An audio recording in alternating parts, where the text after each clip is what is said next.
오늘 우리에게 주신 하나님의 말씀은 요한복음 2장 23절에서 25절까지 같이 보겠습니다. 6월절에 예수께서 예루살렘에 계시니 한 사람이 그의 행하시는 표적을 보고 그의 이름을 믿었으나 예수는 그의 몸을 그들에게 의탁하지 아니하셨으니 이는 친히 모든 사람을 아시니요 또 사람에 대하여 누구의 증언도 받으실 필요가 없었으니 이는 그가 친히 사람의 속에 있는 것을 아셨음이니라. 오늘 제목은 사람 속을 아시는 예수님이신데요. 우리가 함께 말씀 통해서 은혜 받길 원합니다. 알다, 아시다, 사람을 다 알고 계시다. 사람의 겉을 아는 것이 아니라 사람의 마음을 다 알고 계시다라고 하셨습니다. 우리가 사람을 보았을 때 우리는 서로 그 마음을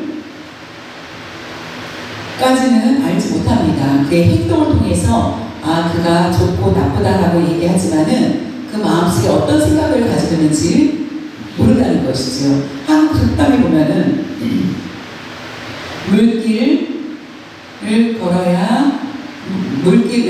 속을 걸어야 그 물이 뭔지를 알 수 있는다라고 하였습니다.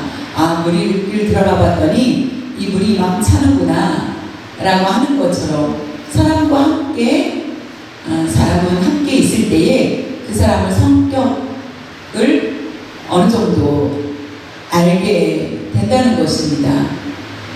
물길을 걸어야 물이 얼마나 깊은지 낮은지 알 수 있는 것처럼 사람의 마음을 알려고 하지만은 아무리 그 마음을 깨뜨리려고 해도 완벽하게 다른 사람의 마음을 알 수 없다라는 것입니다. 그런데 예수님은 우리의 사람 모든 속을 이미 알고 계시다라고 말씀하고 계십니다. 나를 알고 계시다. 예수님은 나를 아신다. 나의 행동, 내가 하는 모든 것들을 아신다. 이것이 아니라 예수님께서 이미 우리를 선택하셨을 때부터 우리를 아신다. 그런데 우리는 예수님이 누군지 몰랐습니다. 그런데 예수님의 은혜를 말미암아 우리가 부름을 받고 예수님이 누구이신지 알게 되었습니다. 예수님 부르시기 전에는 예수님 누군지 알지 못하였습니다. 그런데 예수님이 그럼에도 불구하고 예수님은 나를 알고 계시다. 내가 태어나서 나의 행동을 보고 귀엽구나 라고 해서 알다 이것이 아니라 엄마의 뱃속에서 엄마, 아버지가 같이 동침하기 전에 이미 나를 아셨다라는 것입니다. 우리는 사람이 태어나야만 아들이구나 딸이구나 라고 알 수 있겠죠. 또 임신한 줄 알았더니 병원 갔더니 임신이 아니다라고 할 수도 있겠죠. 근데 예수님은 이미 우리가 태어나기 전부터 우리를 알고 계셨다라고 말씀하고 계십니다. 예수님이 누구신지 나는 알지 못하였습니다. 내가 1살 때 나는 예수님이 누군지 몰랐지만은 예수님은 나를 알고 계셨다라는 말씀입니다. 구약과 함께 말씀을 한번 보겠습니다. 에레미야 1장 4절 5절에 보면 여호와의 말씀이 에레미야에게 하나님 말씀이 내게 임하니라. 이르시되 하나님께서 내가 너를 모태기에 짓기 전에 어머니 뱃속에서 잉태하기 전에 짓기 전에 너를 알았고 네가 누군지 알았고 에레미야야 너는 누군지 내가 누군지 너를 알았고 네가 배에서 나오기 전에 너를 구별하였다. 너를 구별하였고 너를 여러 나라의 선지자로 세웠노라 하시기로.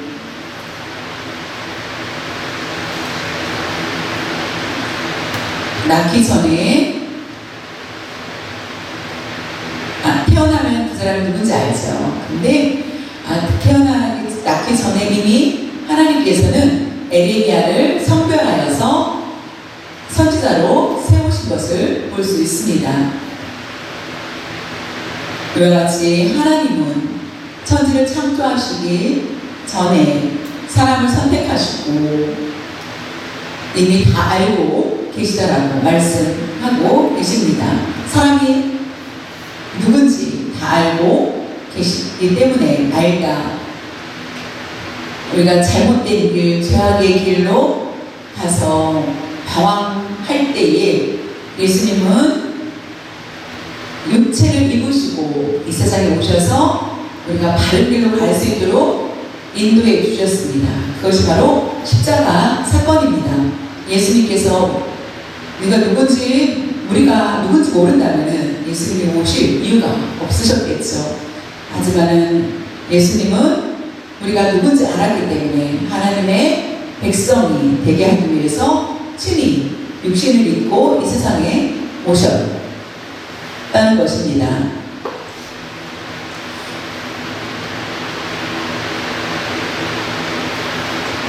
구별하다, 선택받은 자가 누군지 알 수 있다. 요한복음 6장 64절에 보면 그러나 너희 중에 믿지 아니하는 자들이 있느니라 하시니 이는 예수께서 믿지 아니하는 자들이 누구며 자기를 팔 자가 누구인지 처음부터 아시니라. 알다. 처음부터 알고 계셨다. 이미 알고 계셨다. 선택을 받은 자, 선택받지 않은 자 이미 하나님을 알고 계셨다라는 말씀입니다.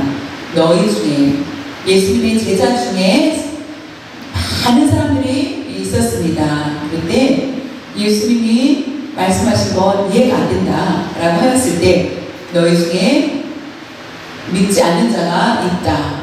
그가 누군지 안다라는 것입니다. 믿지 않는 자, 제자가 아닌 사람이 있다라고 말하는 것입니다. 근데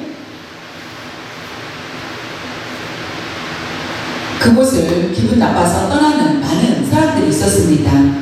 예수님이 말씀하십니다. 너희들도 나를 떠나려느냐라고 묻습니다. 예수님의 제자 중에 가룟 유다도 있었고 예수님이 그 12 중에 한 사람이 배반을 하게 됩니다. 근데 이미 그 배반할 자를 예수님은 알고 계셨다라는 것입니다. 그가 누군지도 처음부터 알고 계셨다. 처음부터 아셨다라고 말씀하십니다. 과연 가룟 유다가 그날 십자가에 예수님을 팔고자 생각하지는 않았을 것입니다. 처음부터. 근데 3년 동안 예수님을 따랐다가 예수님을 잘 따랐다가 유대인의 왕이 되실 줄 알았는데 평범한 그냥 사람이구나 라고 생각을 하여서 은 30에 결국 그때 마음이 생겨서 예수님을 팝니다. 그런데 그런 유다를 처음부터 예수님은 알고 계셨다라는 것을 볼 수 있습니다. 그래서 누구도 자신의 마음속에 죄를 숨길 수 없다라는 것을 볼 수 있습니다. 세상 사람보다 우리의 마음을 너무나 잘 알고 계신 분은 오직 하나님 외에는 없습니다. 제 마음 속에 제 마음, 저 스스로도 제 마음을 모를 때가 있습니다. 내가 사람들과 대화를 했는데 무의식적으로 생각지 않은 말을 하는 경우도 있습니다. 그런데 이런 모습도 예수님은 다 알고 계시다라는 것, 화를 내고 내가 잘못된 말을 하고 하는 것, 나 스스로는 나도 알지 못하지만은 하나님께서는 우리의 마음 속까지 깊이 다 알고 계시다는 것을 기억하시고, 오늘 말씀 6월절이 되었습니다. 6월절이 되어서 성전에 들어가서 보니까 장사하는 사람들이 있었습니다. 그래서 성전을 정화하는 것을 우리가 지난 시간에 배웠습니다. 그 다음에 연결된 말씀이, 우리에게 주신 말씀이 오늘 본문의 말씀입니다. 요한복음 2장 23절에 6월절에 예수께서 예루살렘에 계시니 많은 사람이 예수님이 그의 행하신 표적을 보고 그의 예수님의 이름을 믿었으나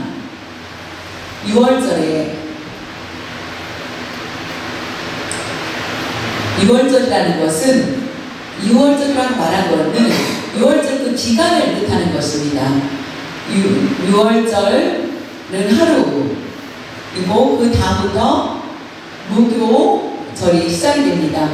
누룩없는 빵을 먹고 하면서 기념하는 날. 그래서 그 7일 플러스 1 하루에서 8일 동안 6월절을 지키게 됩니다. 6월절 절기 동안에 행하신 것을 볼 수 있습니다. 예수께서 예수님, 많은 사람이 그의 행하신 표적을 보고 예수님이 행하신 표적을 보았다. 얼마나 많은 사람들을 내 병을 치유하셨는지 구체적으로 나와 있지 않지만 많은 보이신 것을 볼 수 있습니다. 여러 가지 7일 동안에 함께 기념하면서 병을 치료한다는 얘기를 갈릴리 시골 사람이 와서 이와 같은 표적을 행하다니 라는 소문이 퍼지면서 많은 사람들이 예수님을 믿게 되었습니다. 그것을 보았다. 그의 행하신 표적을 보고 예수 이름을 믿었다. 예수님을 믿게 되었다라는 사건. 근데 여기에서 믿었다로 끝나는 것이 아니라 믿었으나, 그러나 요한복음 2장 24절에 보면은 예수는 그의 몸을 그들에게 의탁하지 아니하셨으니 이는 친히 모든 사람을 아시니요. 이스라엘 백성들이 예루살렘에서 예수님이 행하신 것을 보게 됩니다. 그 표적을 보자 예수님을 믿는 많은 무리들이 생기게 됩니다. 예수님을 따르는 사람들. 근데 그럼에도 불구하고 예수님은 그들을 믿지 않았다. 그들에게 자신을 의탁하지 않으셨다라고 말씀하십니다. 많은 사람들이 늘어나기 때문에 그들을 의지할 수도 있는데 예수님은 그의 몸을 그들에게 맡기지 않았다, 부탁하지 않았다라는 것은 나는 그들을 믿지 않는다라는 말과 같다라는 것입니다. 내 몸을 그들에게 맡기지 않는다라는 것은 친구가 있었습니다. 아주 친한 친구입니다. 서로 도와주고 도움받고 하는데 갑자기 그 친구가 어려운 사정이 생기게 됐다는 얘기를 듣자 빚을 지금 너무 많이 져서 그 빚을 갚지 않으면 어렵다. 그래서 보증을 서주거나 아니면은 돈을 빌려서 갚아줘야 되는데, 만약에 보증을 쓰거나 돈을 빌려서 주었을 때 그 책임이 굉장히 크죠.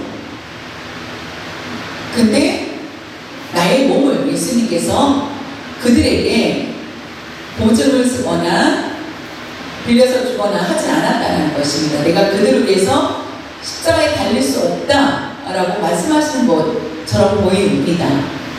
의탁하지 아니하셨다. 그것은 믿다, 신뢰하다, 믿다, 신뢰하다, 의탁이 믿고 신뢰해야 되는데 하지 않았다는 것입니다. 예수님의 기적을 본 많은 사람들은 예수님을 믿었습니다. 근데 그냥 그들을 거부하지 말고 받아들이면 좋은데 예수님은 너무 냉랭하게 행하시지 않았을까라고 볼 수 있는데, 예수님께서는 말씀하시는 이 모든 사람을 알고 계시다. 이미 알고 계신다. 그 사람의 내가 누구니까 소개하지 않아도 그 사람을 이미 알고 계시다.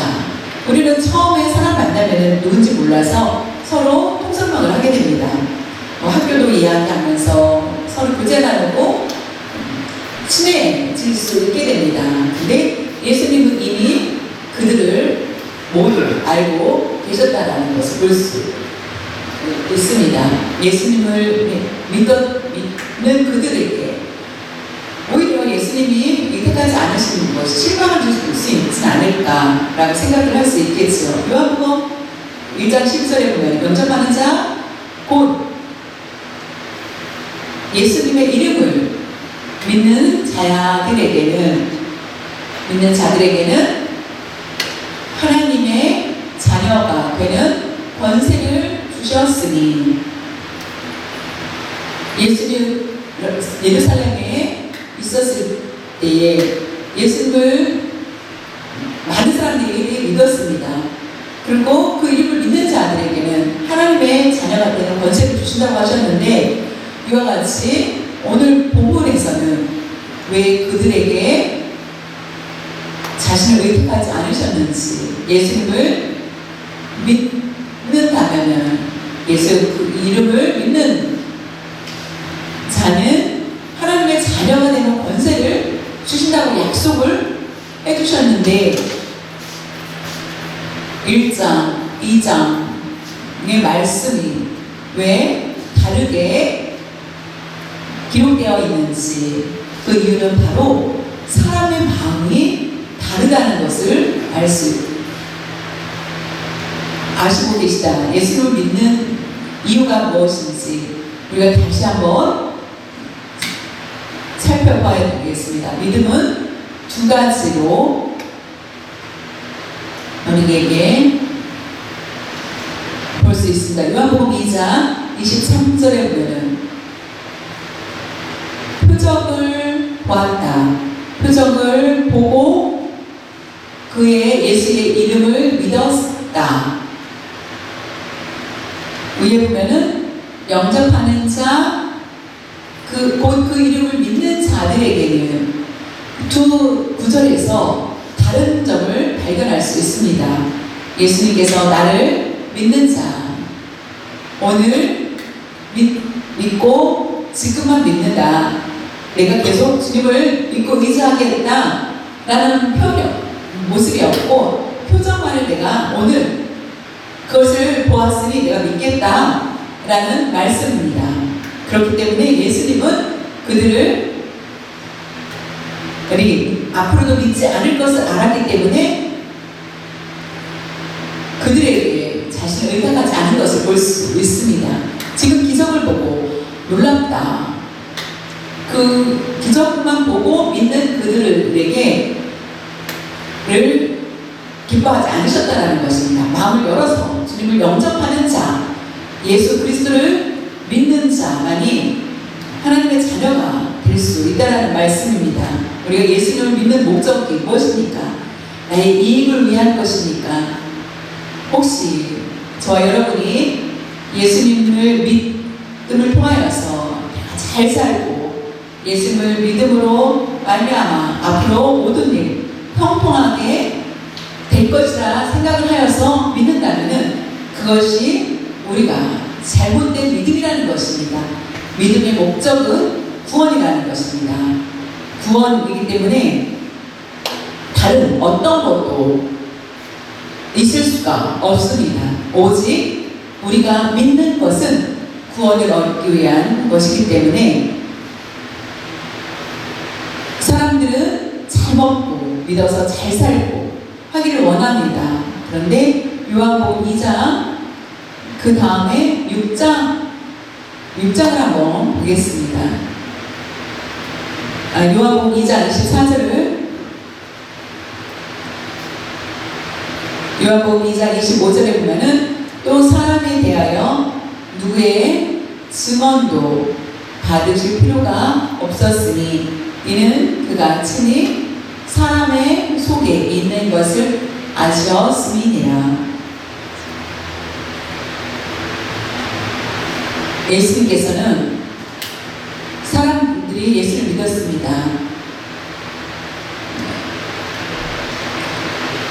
이 사람이 안 좋아.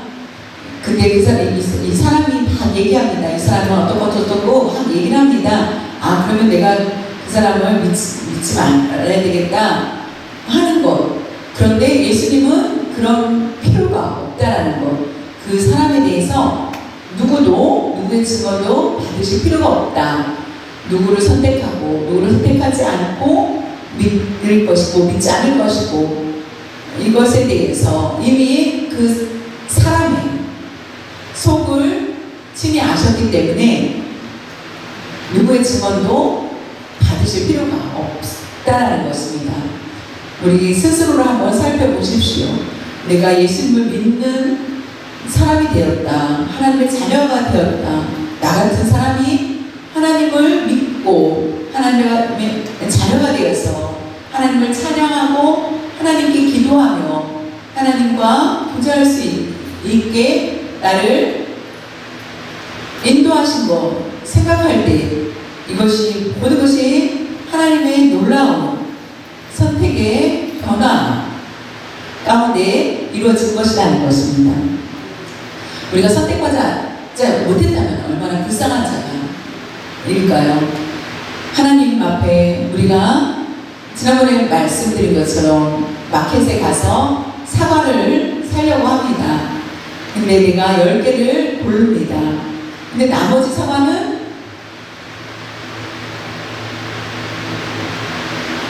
다른 사람이 사과할 수밖에 없겠죠. 나는 10개 내 가족이 먹을 수 있는 만큼의 양을 삽니다. 근데 그 직원이 다 사십시오라고 나한테 말을 못합니다. 나는 내가 필요한 것만 사기 때문입니다.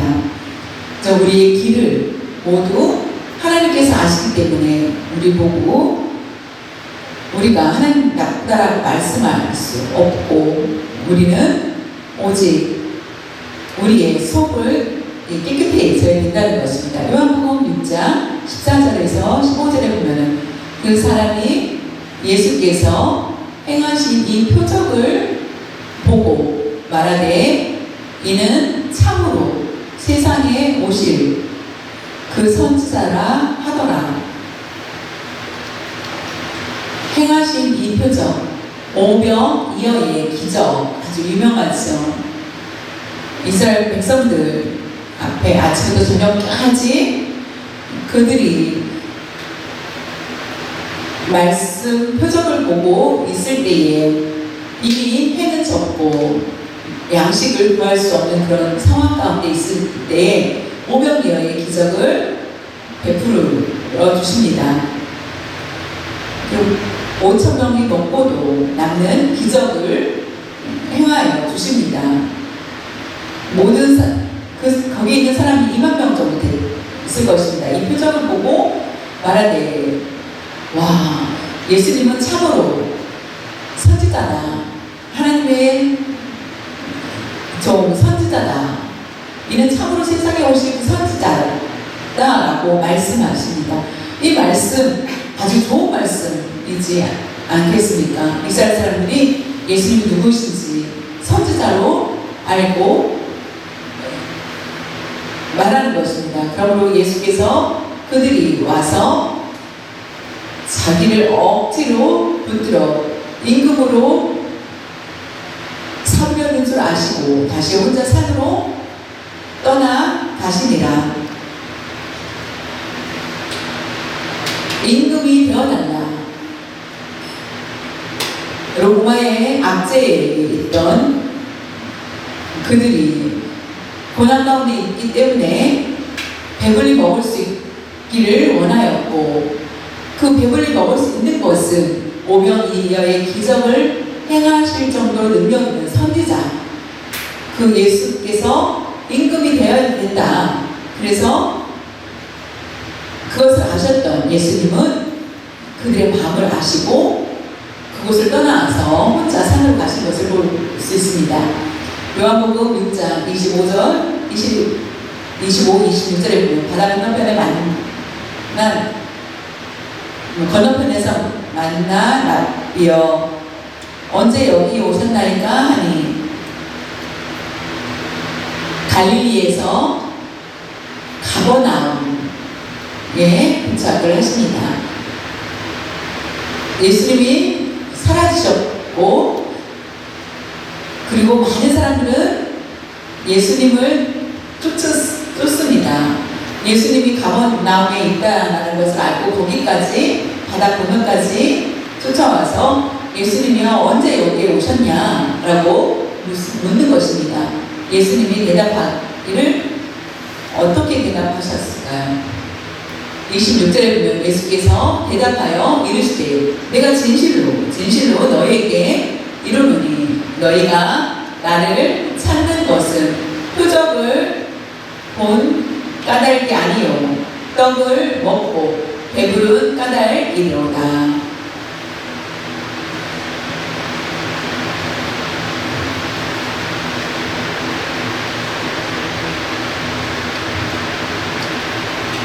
예루살렘에서 예수님의 기적을 보았던, 표적을 받은 그 사람들, 그리고 자신의 표적만을 구하는 사람들, 예수님을 보니 자신에게 유익이 있을 거라고 생각했던 사람들,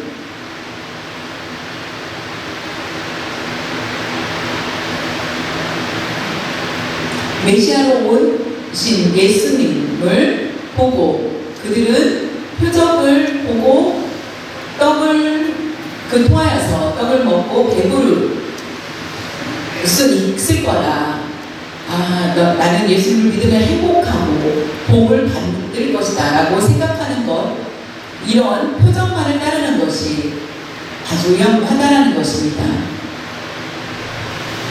우리 가정에 한번 보십시오. 교회에 다니는 모든 사람들이 모여서 사는 그 가정이, 그 모든 집이 다 부자라고 말할 수 있으니까 가난한 집이 있죠. 부자인 집도 있죠. 근데 그런 가난한 집이 하나님의 저주를 받을 것이 아니라는 것입니다. 너희들이 온 목적이 예수님이 곧 메시아입니다 라고 온 것이 아니라 떡을 먹고 배부르기 위해서 나를 따를 것이냐 라는 것을 말씀하신 것입니다. 예수님께서 선택하지 않은 자, 우리가 어떤 목적으로 교회에 오는지 우리가 분명히 알아야 된다는 것입니다.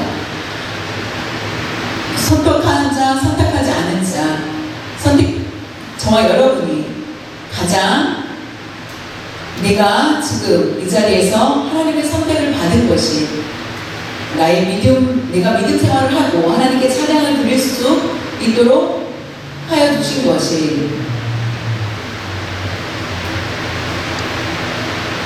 얼마나 감사한지, 나를 성령님을 보내주시고 나를 돌봐주신다고 말씀하신 것이 얼마나 놀라운 은혜인지 우리는 그것을 깨달아야만 하겠습니다.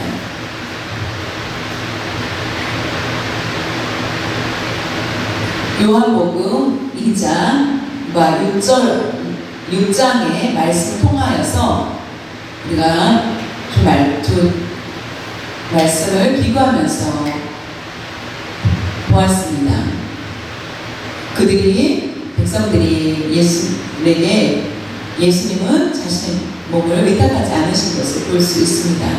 예수님은 친히 그들을 너무나 잘 알고 계셨기 때문에, 마음을 너무나 아셨기 때문에 먹기 위해서 온 그들에게 이미 아셨기 때문입니다. 일반인의 노아인교회 상관없습니다. 기적을 본 사람들이 모두 천국에 들어간다고 생각하십니까? 여러분, 기적을 체험해야만 천국에 들어갈 수 있습니까? 표적을 봐야만 천국에 들어갈 수 있습니까? 아닙니다. 그렇다면 어떻게 해야 됩니까? 믿음은 기적을 통하여서 믿음이 생기는 것입니까? 믿음의 근원이 무엇인지 우리는 자신을 살펴봐야만 하겠습니다.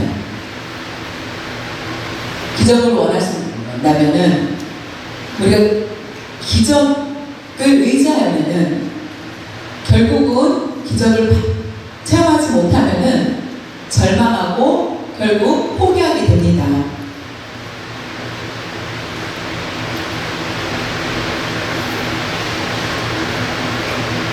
기적을 체험했다. 근데 그 기간 내에 기적이 끝나면은 우리의 마음은 어떻습니까? 더 기쁩니까? 더 믿음이 강해집니까?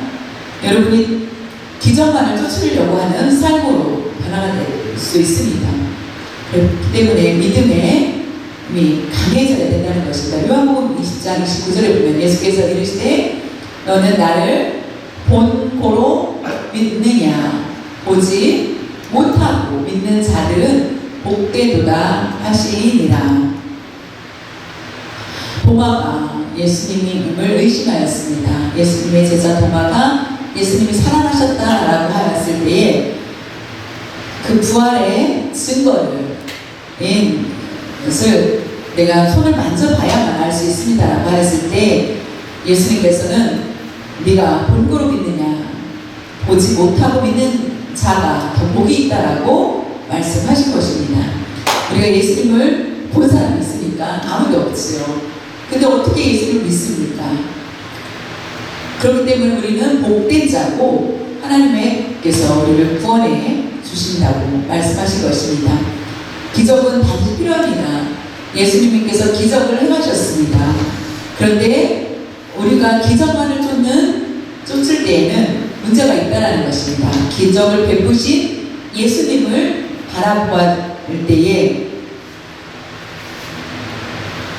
우리가 오히려 믿음 안에 설 수 있지만은 우리가 그렇지 않으면은 복만을 쫓을 때는 책망을 듣는 자가 될 수 있다라는 것입니다. 그래서 우리는 보지 않고 믿는 자가 되어서 복된 인생이 되어야만 합니다. 우리가 말씀을 읽고 기도하고 하는 것은 바로 이런 복된 자가 되기 위한 것입니다. 로마서 10장 17절에 보면 그러므로 믿음은 들음에서 나고 눈으로 보아서, 영화인 농식으로 얘기하면은 보았을 때 눈으로 보고 그리스도의 말씀으로 말미암느니라. 우리가 말씀을 잘 보고 수화를 보고 맞습니다 하는 말씀을 배우고 그 말씀을 가지고 우리의 신앙의 뿌리를 내려야 된다는 것입니다. 신앙의 뿌리가 없으면은 쉽게 쓰러질 수밖에 없습니다. 우리가 말씀을 통하여서 믿음을 갖게 되고 그 말씀 중심으로 살아갈 때 믿음의 뿌리를 내릴 수 있게 됩니다. 말씀으로 말미암다. 그러니까 그리스도의 말씀이 아니고는 믿음을 가질 수 없다라는 말씀이죠. 우리가 말씀을 받았을 때 결국 믿음이 성장을 하게 된다는 것입니다. 모르는 사이에 자신의 믿음이 열매를 맺게 되고 풍성한 열매를 맺게 되고 그럴 때 예수님을 만났을 때 기쁨으로 맞이할 수 있게 됩니다. 우리 각자 삶 가운데 기적, 신비, 그런 것을 원합니까? 여러분, 그런 것이 아니라 하나님께서 주신 생명의 말씀을 사모하면서 살 수 있기를 바랍니다. 기적을 통하여서 나에게 유익을 준다는 것은 잠시입니다. 그것은 영원하지 못하다는 것입니다. 그러나 말씀은 우리에게 거북이처럼 늦게 되는 것 같지만은 결국 그 말씀이 우리를 성장시킨다는 것입니다. 마지막으로 말씀 한 절 읽겠습니다. 갈라디아서 6장 7절과 9절에 보면은 스스로 속이지 말라. 하나님은 없인 여김을 받지 아니하시나니 사람이 무엇으로 심든지 그대로 거두리라. 스스로 속이지 말라. 다른 사람을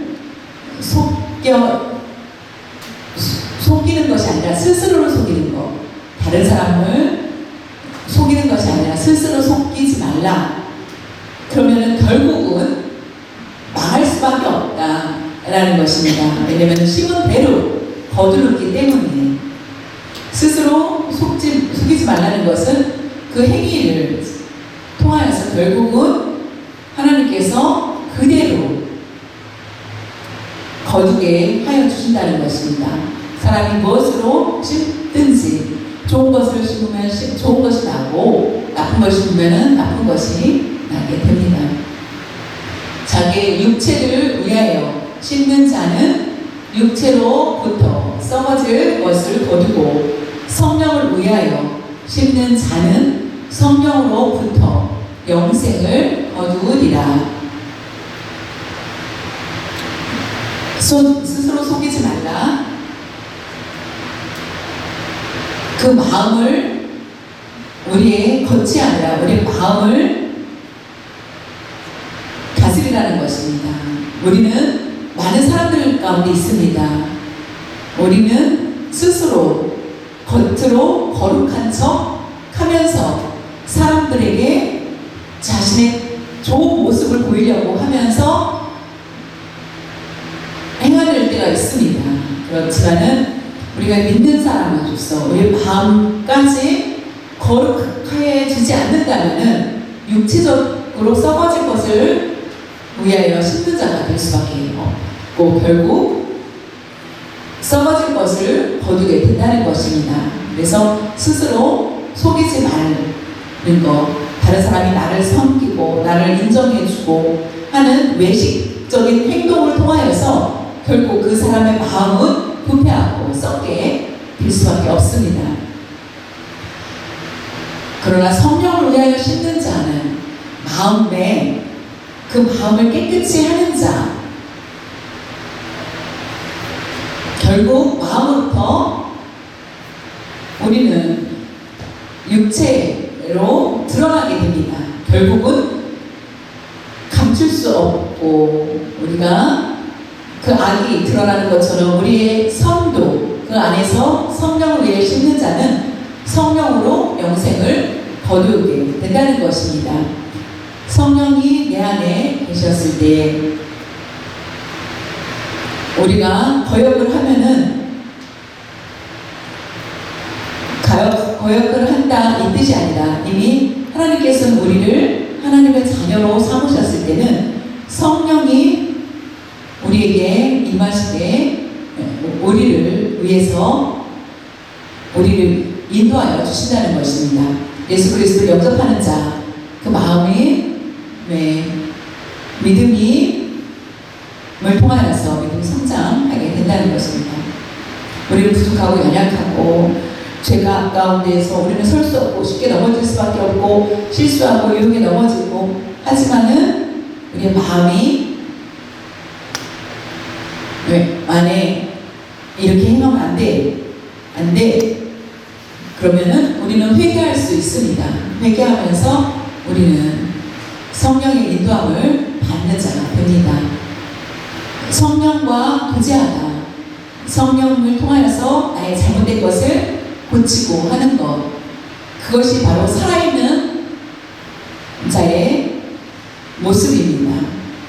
그것이 바로 영이 살아있는 사람입니다. 그렇지 않을 경우에는 결국 지옥에 갈 수밖에 없다는 것이죠. 그래서 스스로를 속이지 말라라고 말씀하셨고요. 우리가 선을 행하되 낙심하지 말지니 포기하지 아니하면 때가 이름에 거두으리라. 우리가 외식하지 않고 내 마음 그대로 하나님께 드렸을 때에 사람들이 나를 욕하고 할지라도 결국 그런 가운데서도 선을 행하고 있다라면 낙심하지도 말고 포기하지도 않을 때 결국 때가 되면 이렇지만은 외식하면은 결국에는 부패 썩은 것을 드러낼 수밖에 없습니다. 성령을 따라 행하고자 하지만은 내 안이 부족하여서 연약하여서 선을 행하고자 열심히 하여도 힘든 그런 가운데 있을 때에 우리를 포기하지 말고 끝까지 성화하고 나아가야 된다는 것입니다. 우리는 우리의 마음이 깨끗해지는 것에 더 많은 것을 신경 써야 되겠습니다. 우리의 겉은 인격도 예수를 믿는다고 하면서 올바르지 않다라고 할지라도 그 마음에 선을 행한다면은 결국에는 때가 되면 다 알게 된다라는 것입니다. 우리가 한 절 한 절 말씀 통해서 성장해 나가죠. 결국 거룩한 사람이 된다는 것입니다. 오늘 말씀을 통하여서 예수님이 우리를 안다고 하셨습니다. 그렇다면 우리의 삶을 어떻게 살 것인지 생각해 볼 수 있기를 바랍니다. 예수님이 누구신지 표적만을 구하는 자가 되지 말고 표적을 통하여서 내가 행복해지고 부자가 되겠다라고 생각하지 마시고 오직 예수 그리스도를 믿음으로 말미암아 내가 구원을 받고 나의 구세주이신 예수 그리스도를 내가 믿고 평생 살겠다라는 다짐을 꼭 받으시기를 바랍니다. 우리는 단번에 변화가 어렵습니다. 그러나 우리는 우리의 삶 가운데